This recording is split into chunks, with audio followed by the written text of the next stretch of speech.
সাল্লাল্লাহু আলাইহি ওয়াসাল্লামকে চারটা জিনিস হাদিয়া দিলেন। কয়টা জিনিস? চারটে জিনিস হাদিয়া দিলেন। এক নাম্বার হাদিয়া, আল্লাহ তাআলা রাসূলুল্লাহ সাল্লাল্লাহু আলাইহি ওয়াসাল্লামকে 50 ওয়াক্ত নামাজ হাদিয়া দিলেন। কয় ওয়াক্ত নামাজ? 50 ওয়াক্ত নামাজ। দুই নম্বর হাদিয়া, আল্লাহ রাসূল সাল্লাল্লাহু আলাইহি ওয়াসাল্লামকে আল্লাহ তাআলা সূরা বাকারার শেষ 2 আয়াত আল্লাহ তাআলা রাসূলুল্লাহ সাল্লাল্লাহু আলাইহি ওয়াসাল্লামকে হাদিয়া দিলেন। শেষ 2 আয়াত মানে আমানার রাসূলু বিমা উনজিলা ইলাইহি মির রাব্বিহি ওয়াল মুমিনুন, এইখান থেকে একদম পৃষ্ঠা শেষ পর্যন্ত এই 2টি আয়াত আল্লাহ তাআলা রাসূলুল্লাহ সাল্লাল্লাহু আলাইহি ওয়াসাল্লামকে স্পেশালি ভাবে হাদিয়া দিলেন। নাম্বার 3, আল্লাহ রাসূল সাল্লাল্লাহু আলাইহি ওয়াসাল্লামকে আল্লাহ তাআলা মুশরিক এবং যারা আল্লাহ তাআলার সাথে শিরক করে এই 2 শ্রেণীর মানুষ ব্যতীত সমস্ত গুনাহগার উম্মতে মুহাম্মাদীকে আল্লাহ তাআলা মাফ করে দেওয়ার ঘোষণা দিয়ে দিলেন। 3 নাম্বার হাদিয়া আল্লাহ তাআলা রাসূলকে দিলেন, যারা আল্লাহর সাথে শিরক করে এবং যারা মুশরিক এই 2 শ্রেণীর মানুষ ছাড়া আল্লাহ তাআলা রাসূলের সমস্ত উম্মতদেরকে মাফ করে দেওয়ার ঘোষণা দিয়ে দিলেন। অর্থাৎ আল্লাহ তাআলা উম্মতে মুহাম্মাদীদেরকে, যারা মুসলমান আল্লাহর সাথে শিরক করে না, যারা মুশরিক না, এদেরকে আল্লাহ তাআলা মাফ করে দিবেন, এই ওয়াদা রাসূলুল্লাহ সাল্লাল্লাহু আলাইহি ওয়াসাল্লামকে দিলেন। এরপরে 4 নাম্বার হাদিয়া, যেটাকে আমরা বাংলা ভাষায় বলি 14 দফা। কয় দফা? 14 দফা আল্লাহ তাআলা রাসূলুল্লাহ সাল্লাল্লাহু আলাইহি ওয়াসাল্লামকে 4 নাম্বার হাদিয়া দিলেন। 14 দফা। 14 দফাতে যাওয়ার মতো সময় এই জমাতে কুলাবে না। তো যাই হোক, প্রথম 4টা হাদিয়ার মধ্যে থেকে প্রথম হাদিয়া হলো আল্লাহ তাআলা রাসূলুল্লাহ সাল্লাল্লাহু আলাইহি ওয়াসাল্লামকে 50 ওয়াক্ত নামাজ হাদিয়া দিয়েছেন।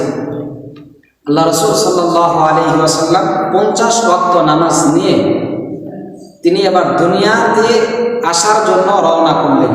প্রথম আসমানে ইব্রাহিম আলাইহিস সালাতু ওয়াস সালামের সাথে আল্লাহ রাসূল সাল্লাল্লাহু আলাইহি ওয়াসাল্লামের সাক্ষাৎ হলো। ইব্রাহিম আলাইহিস সালাতু ওয়াস সালাম, ওনার সাথে ওনার বেশি কথা হয় নাই। এরপর ওইখান থেকে 6ষ্ঠ আসমানে আসার পরে হযরতে মূসা আলাইহিস সালাতু ওয়াস সালামের সাথে আমাদের নবীর সাক্ষাৎ হলো। তো মূসা আলাইহিস সালাতু ওয়াস সালাম যেহেতু বেশি কথা বলতেন, মূসা আলাইহিস সালাতু ওয়াস সালাম আল্লাহ রাসূল সাল্লাল্লাহু আলাইহি ওয়াসাল্লামকে জিজ্ঞেস করলেন, আল্লাহ তাআলা আপনাকে কি হাদিয়া দিলেন? আল্লাহ রাসূল সাল্লাল্লাহু আলাইহি ওয়াসাল্লাম বললেন, আমার উম্মতের জন্য 50 ওয়াক্ত নামাজ হাদিয়া দিয়েছে। মূসা আলাইহিস সালাতু ওয়াস সালাম বললেন, 50 ওয়াক্ত নামাজ আপনার উম্মতেরা পড়তে পারবে না। কারণ কি? কারণ হচ্ছে আমি এই বিষয়ে অভিজ্ঞতা অর্জন করেছি। আমি আমার উম্মতকে, বনি ইসরাঈলদেরকে আমি মাত্র 40 দিনের জন্য রেখে দিয়েছিলাম তুর পাহাড়ে। এই 40 দিনের জন্য তুর পাহাড়ে যাওয়ার পরে তাদেরকে তো আমি ওখানে রেখে গিয়েছিলাম। ফেরাউনের হাত থেকে যখন ওনারা মুক্তি পেল, ফেরাউন যখন নীল নদের মধ্যে ডুবে শেষ হয়ে গেল, তখন তো বনি ইসরাঈলের মানুষেরা গোলাম ছিল। একাধারে 40 অনেক দিন পর্যন্ত, দীর্ঘ সময় পর্যন্ত বনি ইসরাঈলের লোকেরা গোলাম ছিল। এই দাসত্ব থেকে দীর্ঘদিন পরে যখন তারা মুক্তি পেল, মুক্তি পাওয়ার পরে মূসা আলাইহিস সালাতু ওয়াস সালামকে বললেন, এখন তো আমাদের প্রতিবন্ধক কেউ নেই, আমাদেরকে শাস্তি দেওয়ার মতো কেউ নেই, তাহলে আপনি আল্লাহর কাছে দোয়া করেন, ওই আল্লাহ তাআলা যেন আমাদেরকে একটা কিতাব দান করে এবং আমাদেরকে সুন্দর একটা সিস্টেম দান করে, যাতে করে আমরা ওই সিস্টেম মতো চলতে পারি।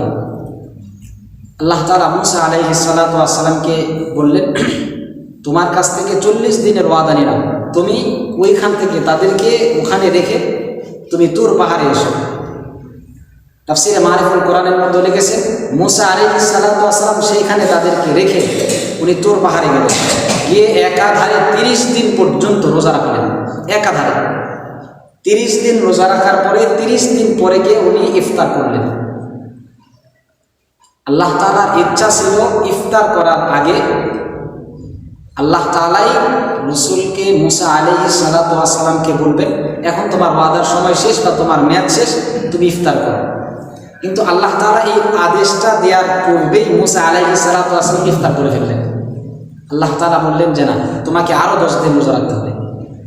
আমার আদেশ আসার আগেই তুমি কেন ইফতার করলে? মুসা আলাইহিস সালাতু ওয়াস সালাম আবার 10 দিন রোজা রাখলেন। এ মোট 40 দিন তুর পাহাড়ে তিনি একাধারে ইবাদতের মধ্যে কাটিয়েছেন। 40 দিন পরে আল্লাহ তাআলা মুসা আলাইহিস সালাতু ওয়াস সালামকে তাওরাত কিতাব দান করলেন। এর মধ্যে এদিক দিয়ে ঘটনা ঘটছে কি, যাদেরকে রেখে গিয়েছিল বনী ইসরায়েলদেরকে, ওনাদের ওইখানে একজন ব্যক্তি ছিল, ওনার নাম হলো কোরআনে ওনার নামটা উল্লেখ করেছে সামিরি। নাম কি বললাম? সামিরি। ওনার নাম কি ছিল? সামিরি। উনিও ওই গোত্রেরই ছিল। এই সামিরি নামক ব্যক্তি করছে কি, একবার জিব্রাইল আলাইহিস সালাতু ওয়াস সালাম ঘোড়ার উপরে কোথাও যেন যাচ্ছিলেন। ওই সামরি নামক ব্যক্তি ওই ঘোড়ার পায়ের দিকে লক্ষ্য করে দেখে ঘোড়ার পা যেখানে পড়তেছে একটু পরে ওখানে সবুজ ঘাস জন্ম নিতেছে। তো উনি চিন্তা করলেন তাহলে এই ঘোড়ার পায়ের নিচে যে মাটিটা এর অবশ্যই একটা মূল্যবান মাটি। এই জন্য উনি ওইখান থেকে এক মুষ্টি মাটি নিলেন, ঘোড়ার পায়ের নিচে থেকে এক মুষ্টি মাটি নিলেন। ওই মাটিকে উনি সংরক্ষণ করে রেখেছেন। তো মুসা আলাইহিস সালাতু ওয়াস সালাম ওনাদেরকে রেখে যখন চলে গেছে 40 দিন, ওখানে আর কেউ নেই। হারুন আলাইহিস সালাতু ওয়াস সালাম ওখানে ছিলেন, কিন্তু ওই সময় নবী হইলেন। মুসা আলাইহিস সালাম তুর পর্বতে, হারুন আলাইহিস সালাতু ওয়াস সালাম ওইখানে ওনাদেরকে নিয়ে বসা। মুসা আলাইহিস সালাতু ওয়াস সালাম বললেন, আমি আসার আগ পর্যন্ত এদেরকে দেখে রাখবে, এরা যাতে নতুন কোনো বোমবাহের মধ্যে লিপ্ত না হয়। হারুন আলাইহিস সালাতু ওয়াস সালাম বললেন ঠিক আছে।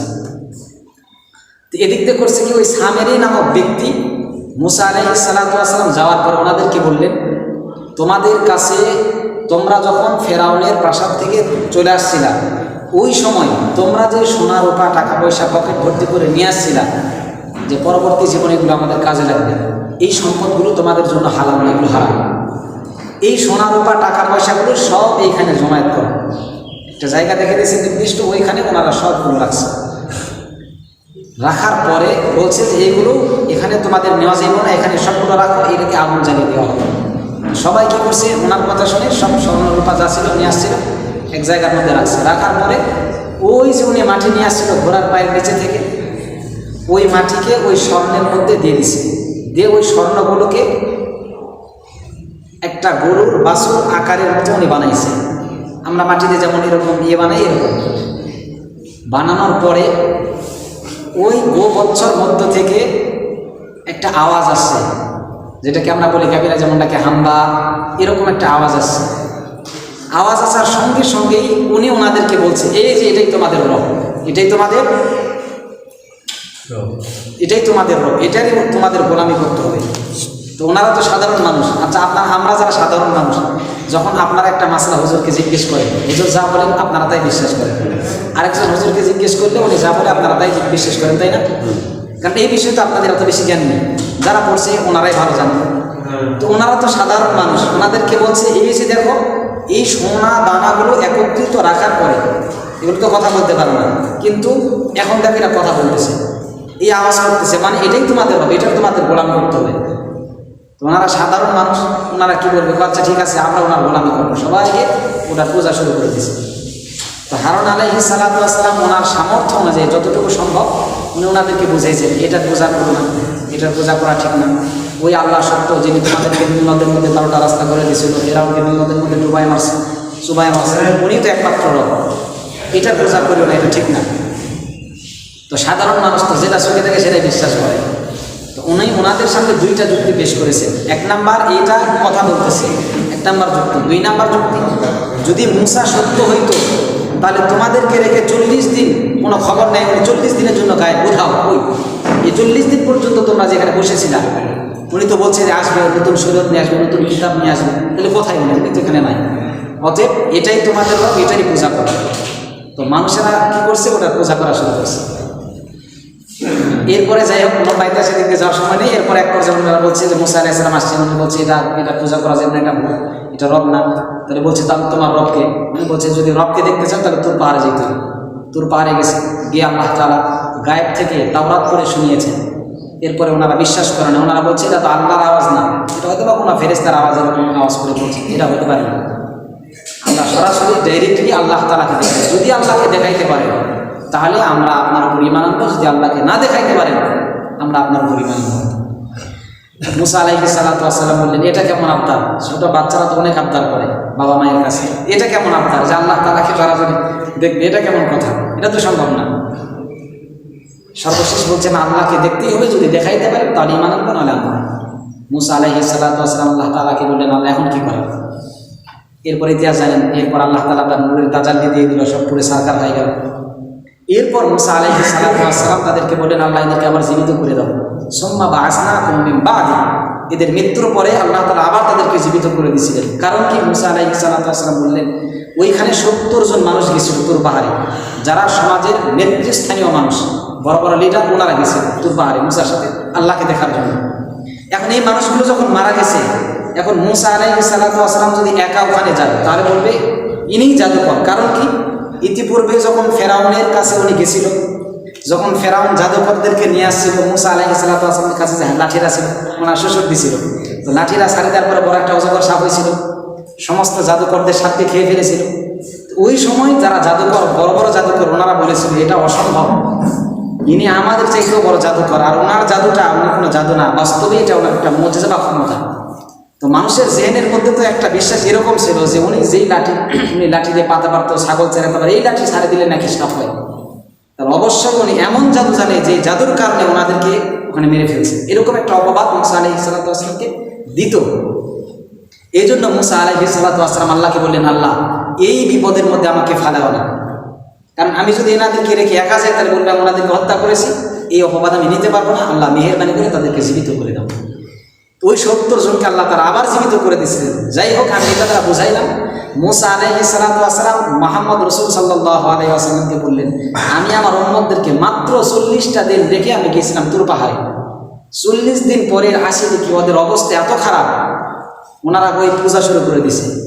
40 দিন যদি ওনারা না থাকতে পারে তাহলে আপনার উম্মত 50 ওয়াক্ত নামাজ, দিন রাতে 24 ঘন্টায় 50 ওয়াক্ত নামাজ কিভাবে করবে? এটা করতে পারবেন না। আল্লাহর কাছে যান, গিয়ে বলেন আল্লাহ কমায় দেন। রাসূলুল্লাহ সাল্লাল্লাহু আলাইহি ওয়াসাল্লাম চিন্তা করলেন আসলে কথা ঠিক। আল্লাহ তাআলার কাছে গেলেন, গিয়ে বলেন আল্লাহ আমার উম্মত এত নামাজ পড়তে পারবে না। আল্লাহ তাআলা 5 রাকাত নামাজ কমায় দিলেন। এভাবে উনি 5 9 45 9 বার গেছে, 5 বার করে কমাইছে, 5 রাকাত করে কমাইছে। 40 রাকাত নামাজকে আল্লাহ তাআলা কমাই দেয়া মাত্র 5 রাকাত রাখছে। কয় রাকাত? 5। আবার আসছে মুসা আলাইহিস সালাতু ওয়াস সালামের কাছে, আসার পর বলছে যে এই 5 রাকাত আপনার উম্মত পড়তে পারবে না, আবার গিয়ে কমাই নিয়ে আসেন। রাসূলুল্লাহ সাল্লাল্লাহু আলাইহি ওয়াসাল্লাম বলছেন এই আমার শরম লাগে, আমি কতবার আল্লাহ তাআলার কাছে যাব, একটা শরমের তো ব্যাপার আছে, আমি আর যাইতে পারবো না। তো সর্বশেষ আল্লাহ তাআলা 5 ওয়াক্ত নামাজ আল্লাহ রাসূল সাল্লাল্লাহু আলাইহি ওয়াসাল্লামকে দিয়েছেন এবং এই কথা বলেছেন যদি তোমার উম্মত 5 ওয়াক্ত নামাজ সময় মতো আদায় করে তাহলে আমি আল্লাহ তাআলা যে 50 ওয়াক্ত নামাজ তোমার উম্মতের উপর দিয়েছিলাম, আমি আল্লাহ 50 ওয়াক্ত নামাজের সওয়াবই তাদের আমলনামার মধ্যে দিয়ে দেব। সুবহানাল্লাহ। তাহলে আমরা যদি 5 ওয়াক্ত নামাজ ঠিক মতো সময় মতো জামাতের সাথে আদায় করি তাহলে আল্লাহ তাআলা আমাদেরকে 50 ওয়াক্ত রাকাত নামাজের যে সওয়াব, সেই সমপরিমাণ সওয়াব আল্লাহ তাআলা আমাদেরকে দান করবেন। এই হলো 1 নাম্বার হাদিয়া। 2 নাম্বার হাদিয়া আল্লাহ রাসূল সাল্লাল্লাহু আলাইহি ওয়াসাল্লামকে আল্লাহ তাআলা দিয়েছিলেন সূরা বাকারার শেষ 2 আয়াত, আমানার রাসূলু বিমা উনজিলা ইলাইহি মির রাব্বিহি ওয়াল মুমিনুন কুল্লুন আমানা বিল্লাহি ওয়া মালাইকাতিহি ওয়া কুতুবিহি ওয়া রাসূলিহি। এর একদম শেষ, যেটা আমরা দোয়ার মধ্যে বলি রব্বানা ওয়ালা তুহাম্মিলনা মা লা তাকাতা লানা বি ওয়াফু আন্না ওয়াগফির লানা ওয়ারহামনা আনতা মাওলানা ফানসুরনা আলাল কওমিল কাফিরিন। এই 2টা আয়াতের গুরুত্ব ফজিলত এত বেশি যার কারণে আল্লাহ তাআলা রাসূলকে স্পেশালি ভাবে এই 2 আয়াত হাদিয়া দিয়েছিলেন। এই 2 আয়াতের মধ্যে কি আছে?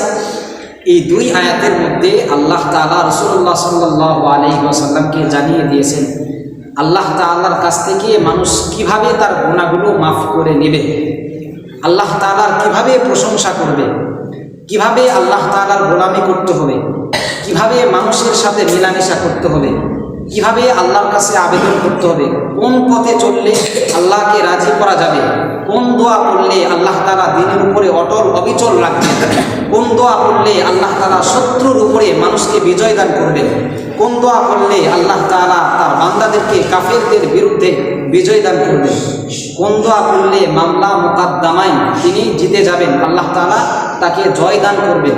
এই সব কিছু চাওয়া পাওয়া দোয়া আল্লাহ তাআলা মাত্র এই 2 আয়াতের মধ্যে আল্লাহ তাআলা শিখিয়ে দিয়েছেন। এই জন্য আল্লাহ তাআলা স্পেশালিভাবে এই দুই আয়াত সূরা বাকারার শেষ দুই আয়াত আল্লাহ তাআলা সেই মেরাজের রাত্রিতে আল্লাহ রাসূল সাল্লাল্লাহু আলাইহি ওয়াসাল্লামকে হাদিয়া দিয়েছেন। এই জন্য আমরা যারা কোরআন পড়তে পারি আমরা সূরা বাকারার শেষ দুই আয়াত আমরা বেশি বেশি পড়ব এবং এই শেষ দুই আয়াতের অর্থ কি আমরা অর্থটা জানার চেষ্টা করব। বাংলা কোরআন শরীফ আছে, সেখানে দেখে দেখে পড়বো, অথবা হুজুরের কাছে গিয়ে বলবো হুজুর দুই আয়াতের বাংলা মানে একটু জানাই না, ওই দুই আয়াতের মধ্যে আল্লাহ তাআলা কি বলতেছেন, এমন কি দোয়া শিখাইছেন ওইখানে, যেই দোয়া পড়লে আল্লাহ তাআলা শত্রুর বিরুদ্ধে মানুষকে জয়দান করে, শত্রুর চক্রান্ত থেকে হেফাজত করে, মামলা মোকদ্দমায় বিজয় দান করে, কাফিরদের বিরুদ্ধে মুসলমানদেরকে জয়দান করবেন, সেই দোয়াগুলো কি কি এগুলো ওইখানে লেখা আছে, সুন্দর করে অর্থগুলো করবেন, তাহলে জানতে পারবেন। 3 নাম্বার হাদিয়া আল্লাহ রাসূল সাল্লাল্লাহু আলাইহি ওয়াসাল্লামকে আল্লাহ তাআলা 3 নাম্বার হাদিয়া দিলেন, মুশরিক এবং যারা আল্লাহর সাথে শিরক করে এই দুই শ্রেণীর মানুষ ছাড়া সকল গুনাহগার উম্মতে মুহাম্মাদীদেরকে আল্লাহ তাআলা মাফ করে দিলেন। সুবহানাল্লাহ। প্রশ্ন হতে পারে অনেক মুসলমান হওয়ার পরে নামাজ পড়ে নাই, রোজা রাখে নাই, হজ করে নাই, যাকাত দেয় নাই, জীবনে কোনোদিন মসজিদের গেটেও আসে নাই, মসজিদে আসা তো দূরের কথা, মসজিদের গেটও চিনে না, তাহলে এই মানুষগুলোকে আল্লাহ তাআলা ক্ষমা করে দেবেন এই ঘোষণা রাসূলকে জানিয়ে দিলেন, এটা কিভাবে সম্ভব? প্রশ্নটা মনে বুঝে আসে না। প্রশ্ন হলো একজন মানুষ শুধু মুসলমান হয়েছে, কালিমা পড়ছে লা ইলাহা ইল্লাল্লাহ, কিন্তু কোনোদিন নামাজ পড়ে নাই, রোজা রাখে নাই, যাকাত দেয় নাই, হজ করে নাই, মসজিদের ধারে কাছেও আসে নাই, তাহলে এই মানুষটা মুসলমান হওয়ার কারণে সে আল্লাহর সাথে শিরকও করে নাই, আবার সে মুশরিকও না, সে কোনো মূর্তির পূজা করে না, আল্লাহর সাথে কাউকে শিরিক করে না, না তবে নামাজ পড়ে না, কি করে না, এই মানুষটাকেও আল্লাহ তাআলা মাফ করে দেবেন। এটা কিভাবে? প্রশ্নের উত্তর হলো আল্লাহ তাআলা তাকেও মাফ করবেন। কয়েকটা সিস্টেম আছে মাফ করার, কয়েকটা। আচ্ছা, একজন মানুষ মুসলমান কিন্তু গুনাহ করার কারণে এমন পরিমাণে গুনাহ করছে, মাফ করার মতো কোনো সওয়াবই আমলনামা তার মধ্যে নেই, এই মানুষটাকে আল্লাহ তাআলা জাহান্নামে দিয়েছেন। কই দিয়েছেন? এই মানুষটাকে আল্লাহ তাআলা যে বললেন আমি তাকে মাফ করে দিয়েছি, কিভাবে মাফ করে দিয়েছেন? আচ্ছা, আপনারা জানেন একজন হাফেজে কোরআন 10 জন মানুষকে সুপারিশ করে জান্নাতে নিয়ে যেতে পারে না? যাদের উপর জাহান্নাম ওয়াজিব, যারা জাহান্নামে যাবে, এমন 10 জন মানুষকে হাফেজে কোরআন জান্নাতে নিয়ে যেতে পারবে। ওই যে আল্লাহ তাআলা বললেন আমি তোমাদের গুনাহগার উম্মতদেরকে মাফ করে দিয়েছি। মাফ করার 1 নাম্বার কোয়ালিটি, 1 নাম্বার পদ্ধতি হলো হাফেজে কোরআনের সুপারিশের দ্বারা আল্লাহ তাআলা 1 শ্রেণীর মানুষদেরকে মাফ করে দিয়েছেন। 2 নাম্বার কোয়ালিটি মাফ করার পদ্ধতি হলো একজন আলেম, যে হাফেজ না বরং কি আলেম মানে মাওলানা, মানে কি একজন মাওলানা, হাফেজের ব্যাপারে হাদিসের মধ্যে আসছে 10 জন মানুষকে জান্নাতে নিয়ে যেতে পারবে, আর একজন আলেমের ব্যাপারে বলা হয়েছে ওনার যা চাই তত মানুষকে উনি জান্নাতে নিয়ে যেতে পারবে। একজন আলেম সংখ্যা নির্দিষ্ট নয়, আলেমের ক্ষেত্রে কি নয়, সংখ্যা নির্দিষ্ট নয়, বরং একজন আলেম তার মন যত চাই এতগুলো মানুষকে উনি সুপারিশ করে কোথায় নিয়ে যেতে পারবে? তাহলে 2 নাম্বার দ্বিতীয় শ্রেণীর মানুষ যারা জাহান্নামে ছিল এদেরকে আল্লাহ তাআলা মাফ করবেন কিভাবে? আলেমের সুপারিশের মাধ্যমে, মাওলানার সুপারিশের মাধ্যমে। তৃতীয় শ্রেণীর মানুষ যারা জাহান্নামে আছে এদের মাফ করার সুরত বা পদ্ধতি হলো নবীদের সুপারিশের মাধ্যমে, নবীদের সুপারিশের মাধ্যমে আল্লাহ তাআলা তাদেরকে জান্নাত দান করবেন। 4 নাম্বার পদ্ধতি, যারা জাহান্নামে আছে, নামাজ পড়ে নাই, রোজা রাখে নাই, কিন্তু মুসলমান, এরা কিন্তু কাফির মুশরিক না, এতগুলো যারা বলতেছে তারা সব মুসলমান, কিন্তু গুনাহর কারণে তারা জাহান্নামে গেছিল, এদেরকে মাফ করবে আল্লাহ তাআলার ওলি আউলিয়াদের সুপারিশের দ্বারা, আল্লাহ তাআলার ওলি আউলিয়াদের সুপারিশ।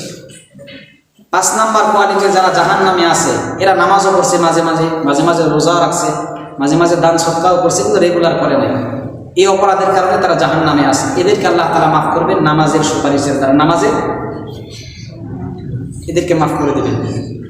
6 নাম্বার মানুষ যারা জাহান্নামের মধ্যে অবস্থিত, জাহান্নামের শাস্তি ভোগ করতেছে, এরা কোরআন পড়তে পারতো কিন্তু রেগুলার করে নাই, বছরে 6 মাসে একদিন হুজুরকে কি বলছে, হুজুর ইয়াসিন একটু শিখাই দেন, একটু বলি, জীবনে তো বহুত গুনাহ করছি, অন্তত একটা আয়াত হলেও শিখাই দেয়, এটাই পড়বো, আর কি করার তো কিছু নাই, বুড়া হয়েছি এখন, বয়স নাই কোরআন শিক্ষা করার, অন্তত সূরা ইয়াসিনটা বলে দেন, অন্তত সূরা ফাতিহাটা বলে দেন।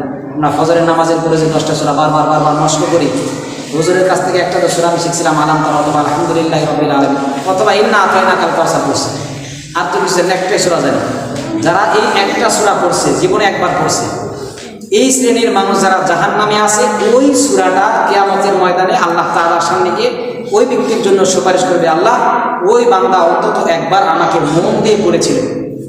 সূরা দিয়ে আল্লাহর কাছে কি সুপারিশ করবে? আল্লাহ ওই বান্দা আমাকে তো তেলাওয়াত করেছিল, বেশি পারে না, অল্প জানে, তবে এই সূরাটাই বারবার পড়তো। ওই সূরার সুপারিশের কারণে আল্লাহ তাআলা ওই মানুষটাকেও কি করে দেবেন? জান্নাত।